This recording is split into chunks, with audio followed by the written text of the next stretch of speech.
कमलेश राज recording studio कैथोलिया। बोली बोली छठी मैया की जय।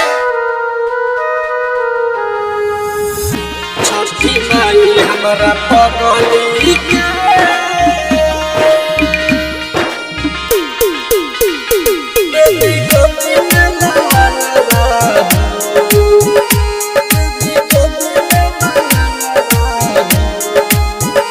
छठी माई हमारा पगली के दीदी गोदी में ललनवा हो। छठी माई हमारा पगली के दीदी गोदी में ललनवा हो। हर साल आके माई हम पूजब चरणवा हो। हर साल आके माई हम पूजब चरणवा हो। छठी माई हमारा पगली के दीदी गोदी में ललनवा हो। छठी माई हमारा पगली के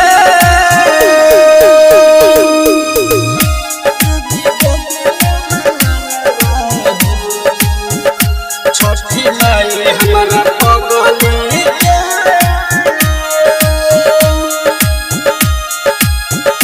दीदी गोदी में ललनवा हो।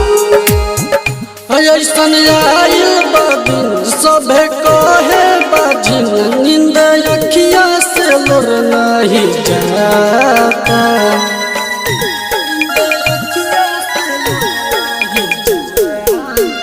कैसन आइल बदिन सभे कहे बाजिन लोर अखिया से अब नहीं जाता।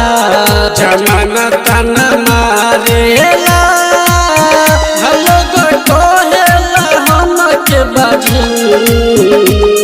जमाना तना मारेला लोग कहेला हमके बाजिन। छठी माई हमारा पगली के दीदी गोदी में ललनवा हो। छठी माई हमारा पगली के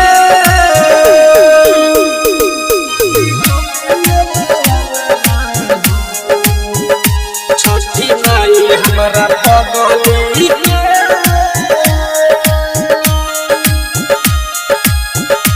दीदी गोदी में ललनवा हो। दिल किस करे गोहर सहनसा कोरस पुकार नींद अखिया में अब नहीं आवेला।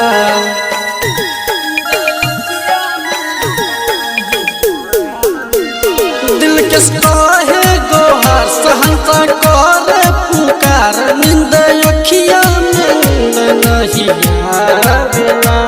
सहनसा सवरिया के माई रउवे रखी विचार। सहनसा सवरिया पे माई रउवे करी विचार। छठी माई हमारा पगली के दीदी गोदी में ललनवा हो। छठी माई हमारा पगली के कमलेश राज रिकॉर्डिंग स्टूडियो